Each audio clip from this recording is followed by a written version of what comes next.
Pessoal saúde e Departamento de Emergência sedang simo osam pikete fulan rua.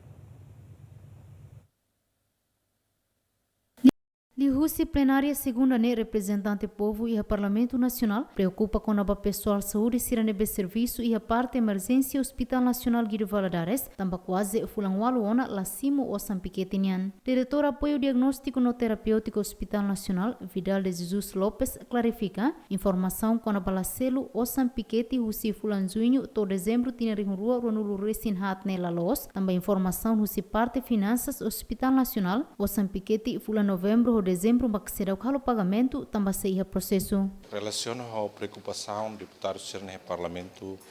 com a informação neve até de cada pessoal saúde e o departamento de emergência neve lasimo sirnia turno overtime direito se fulan junho to dezembro ne la los. Tudo informação neve mak confirma a parte finanças e recursos humanos cada fulan rua det mak sirau simu si novembro to dezembro tinang kotuk ne mak pessoal saúde sirau simu mai be selu à tarde se selo nega tamba se é processo laran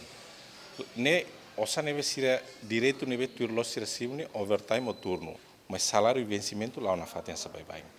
neve informação neve espalha e ha neve declara e parlamento nela los